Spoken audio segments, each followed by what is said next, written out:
तो ये मैंने लॉगिन कर लिया अपने अकाउंट के अंदर।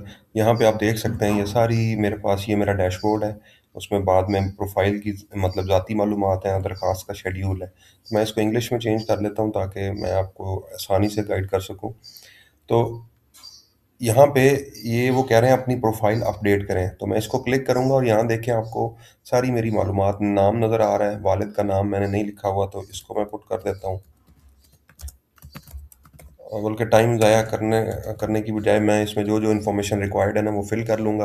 अब मैं आपको बता देता हूँ कि ये मियाद ख़त्म होने की तारीख़ क्या है। कुछ लोगों का ताहयात होता है और वो इस कैटेगरी में नहीं है क्योंकि वो 35 साल से कम है, तो 35 साल से कम लोगों का जो है वो कुछ ना कुछ एक्सपायरी होती है, तो आपने अपने शनाख्ती कार्ड की मियाद ख़त्म होने यानी एक्सपायरी डेट लिखनी है। पहले महीना, उसके बाद साल और उसके बाद ओह सॉरी महीना, दिन और साल। तो इसमें आप सेलेक्ट कर लें डेट जो जो भी है और उसके बाद आपने यहाँ पे जिन्स मुंतखब करनी है, मर्द हैं या औरत हैं। यहाँ पे तारीख़ पैदाइश अपनी सेलेक्ट करें, किस साल में, किस दिन को और किस महीने में पैदा हुए हैं। अज़दवाजी हैसियत शादीशुदा हैं या गैर शादीशुदा हैं। उसके बाद अपना मोबाइल नंबर और उसके बाद अपनी ईमेल, ये ज़रूरी नहीं है, अगर नहीं है तो कोई मसला नहीं है और यहाँ आपने अपनी तस्वीर अपलोड कर देनी है। ये ज़रूरी फ़ेज़ है, ये आप कोशिश करें कि पासपोर्ट साइज़ फ़ोटो हो या ऐसी फ़ोटो हो जिसकी पैमाइश 35 बाय 45 मिलीमीटर की हो। मतलब ये पासपोर्ट साइज़ फ़ोटो हो जिसमें आपका चेहरा वाज़े नज़र आता हो।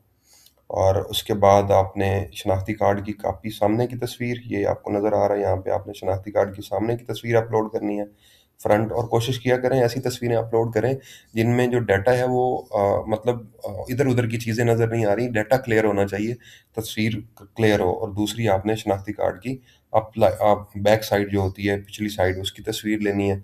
और फिर आपने तीसरे नंबर पे डोमिसाइल अपलोड करना है, यहाँ पे आपको नज़र आ रहा है ये डोमिसाइल का वो है। अपना डोमिसाइल फ़ोटो लें, उसकी वो अपलोड कर दें और यहाँ पे आपने अपना पेशा लिखना है कि आप क्या करते हैं, आप पहले से क्या करते हैं, तो मैं यहाँ पे फार्मर लिख रहा हूँ। उसके बाद अ, रिहायशी पता क्या है, यहाँ पे आप जो भी आपका पता है वो लिखें, उसको लिख के या मुस्तकिल पता, रहते कहाँ हैं आप और आपका मुस्तकिल पता जो आईडी कार्ड पे दोनों पते होते हैं, वो दोनों आपने यहाँ लिखने हैं। परमानेंट एड्रेस और रेजिडेंशियल एड्रेस। उसके बाद ज़िला, तहसील और मौज़ा तो आप पहले ही सिलेक्ट कर चुके हैं रजिस्टर होने के टाइम पे। जब ये सारी इन्फॉर्मेशन आप पुट कर चुके होंगे, तो यहाँ पे आप लिखेंगे प्रोफ़ाइल महफ़ूज़ करें पे चले जाएँ आप। तो ये मेरी जो प्रोफ़ाइल है वो कामयाबी से मैंने अपडेट कर ली हुई है। ये हो गई, मतलब इसको मैंने नेक्स्ट किया। उसके बाद यहाँ आप दूसरे नंबर पे देखेंगे तो दरख़्वास्त का ऑप्शन नज़र आ रहा है। इस पे आपने चला जाना है और आपने लॉट सेलेक्ट करनी है कि आप कहाँ से लेना चाह रहे हैं। मुल्हिक का मौज़ा भी शामिल कर सकते हैं। आपको लगता है कि आपका साथ वाला कोई मौज़ा है तो उसमें भी आप ढूँढ सकते हैं कोई और मौज़ा अगर आप देखना चाहते हैं। अब लीज़ की जो मुद्दत है, यहाँ पे आप देख सकते हैं, पढ़ लें। 10 साल लीज़ की मुद्दत है और लॉट का साइज़ कितना है, 5 एकड़ लॉट साइज़ है। मकसद क्या है कि आप ज़राअत करेंगे और लीज़ की फ़ीस पॉलिसी के मुताबिक है, वो मैं बता चुका हूँ पहले, तकरीबन ₹100 है। अब यहाँ पे देखिए मैंने जो अपना मौज़ा सेलेक्ट किया है उसके अंदर कोई लॉट शामिल नहीं है।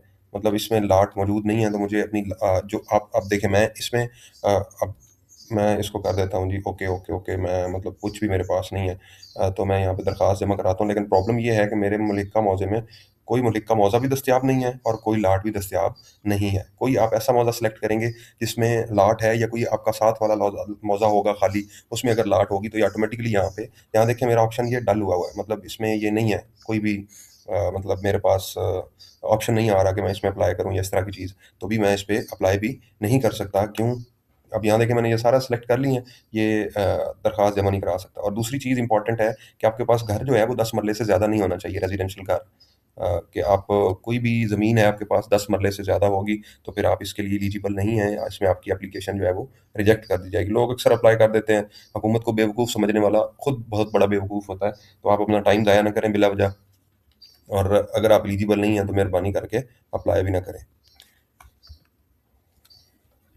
तो जो भी आप यहाँ से सिलेक्ट करेंगे, अगर आपका मौज़ा जो है वो आ रहा है मतलब जिसमें आप ज़मीन लेना चाहते हैं, तो उसमें कोई लाट दस्तयाब होगी तो आप उसमें करके ये हलफ़नामा है, इस हलफ़नामे को आपने यहाँ पे दरख़्वास्त जमा करवाने पे क्लिक कर देना है, आपकी दरख़्वास्त जमा हो जाएगी और ये सबमिट हो जाएगी, आखिरी यही यहीं तक प्रोसेस है।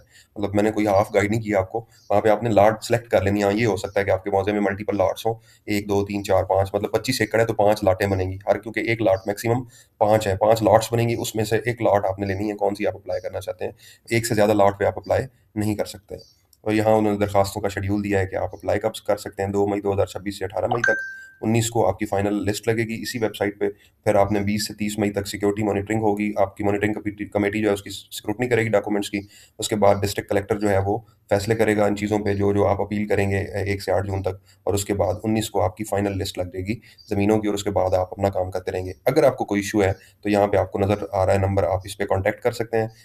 +92 370, और ये है 6874 722 68 74 722, ये उनका नंबर है हेल्प डेस्क का। और ये उनका ईमेल आईडी है support@pulse.gop.pk। आप इस पे कॉन्टैक्ट कर लें। एप्लीकेशन में कोई इश्यू हो तो मुझे बताएँ, मैं आपका मसला हल करूँगा। उम्मीद है आपको वीडियो पसंद आई होगी। मिलते हैं नेक्स्ट वीडियो में, कोई इसमें नई अपडेट होगी तो वो भी आपको बताऊँगा इंशाल्लाह। तब तक अपना ख़्याल रखिएगा। इस चैनल को ज़रूर सब्सक्राइब करें। अल्लाह हाफ़िज़।